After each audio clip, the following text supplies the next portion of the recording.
What's up, guys? Welcome back to the Strong Family Money Show. My name is Andres. On this show, we teach you things about fitness, family, and finances, and fatherhood, so that you can improve your life, and the life of your family.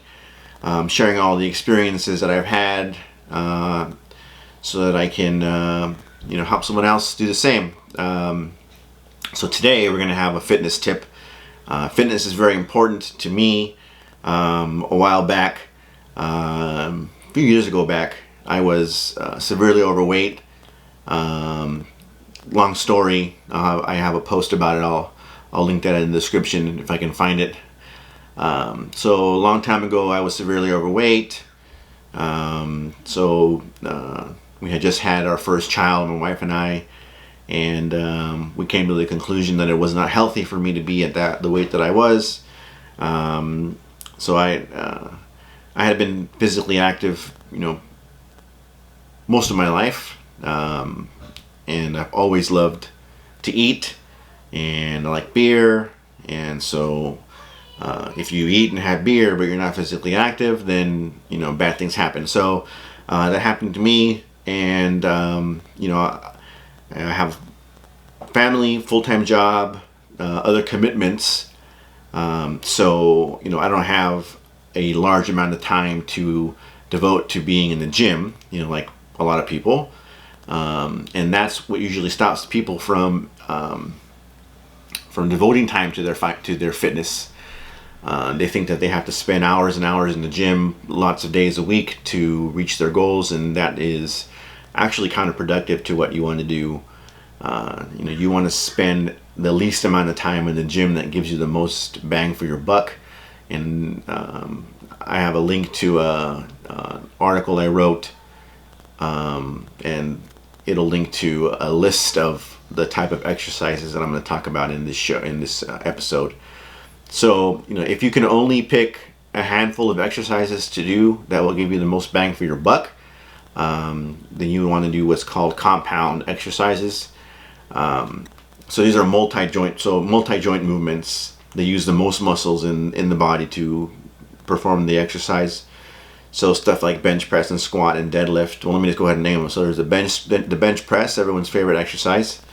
There's a squat, everyone's least favorite exercise. There's the deadlift.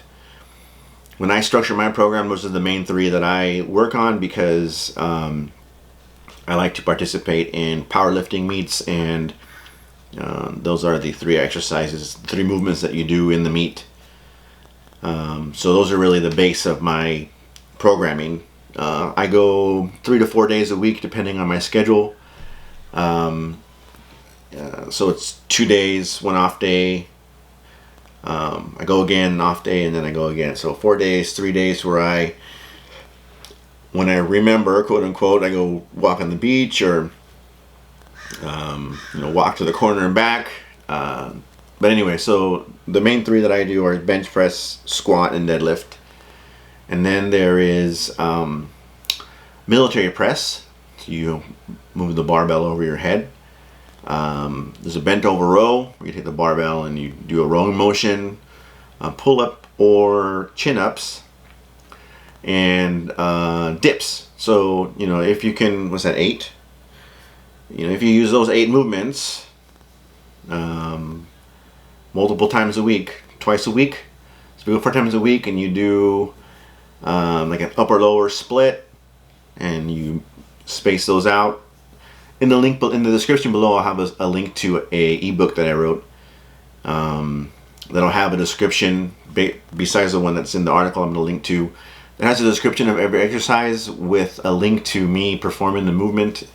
I'll also have another kind of fitness program in there for someone who isn't comfortable with these movements, who needs more of a beginner program before they move into something like this. But those are the kinds of exercises that you want to do to get the most bang for your buck. Things like barbell curls, or special machines, those are great for doing some detail work on your body. But when you first start out, you want to use the least amount of movements possible to get the most result. And even especially if you're a busy person and getting to the gym is difficult, you want to do things that get you the most results. And when I say shortest time, the shortest time possible, short is a relative number or time frame. So anyway, they're called compound movements because they use lots of muscles to perform the movement. So, if you do like a barbell curl, all that's doing is working your bicep. But if you do something like a pull-up, or a chin-up, then you're using not only your bicep to move your body, or if you can do a pull-up, you can do the pull-down machine. It's something to work up to. It's not easy to do a pull-up, but anyway, so if you're using the doing a pull-up, not only do you work your bicep because you're moving your arm downward, which is basically a curling motion. You're also working your back muscles. You're working your abs. You're working your shoulder muscles. So you're working a lot of muscle groups at the same time.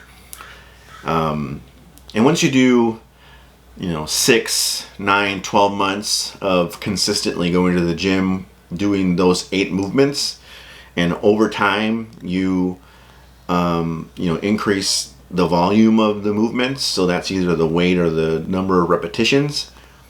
If you do just those, even if that's all you do for the rest of your gym career life, whatever you want to call it, you'll make a lot of progress, and you'll see great results based on those movements.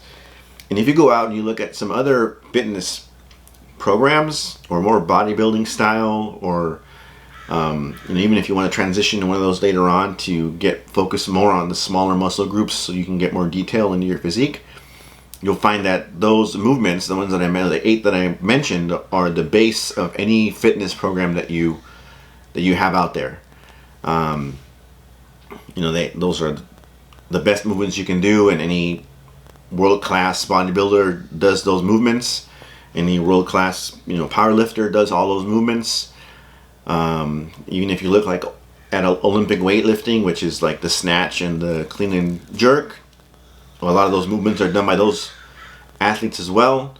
Football players, anyone that plays a sport, they do those movements as the base of any program, because of that time constraint, because of the quality of the workout you get from pushing yourself doing those. You get the most bang for your buck. So as a dad, we want to take care of our physique and our health. So eating right, limiting junk, right? I'm not 100% person by no means. I'm 80-20 kind of guy. So 80% of the time I try and eat as healthy as I can. Give myself some leeway 20% of the time. And because I give myself that 20%, the time that I spend in the gym really helps me keep that 20% in check. Plus, you want to be strong for your family and your wife. You want to be keep your heart healthy. So the other 3 days a week, just a side note, the other 3 days a week I try to do a lot of moving around. At work I'm pretty active, up and down stairs and around the building. So health is important for a dad, right? You want to be their superhero, not only because you're their dad, but because you actually look like a superhero to them, and you work on your physique. Anyway, so down in the description below, there's a link to the fitness book that I wrote that I'll share with you. I'll also link another PDF that I wrote, the 10 reasons that you want to get strong.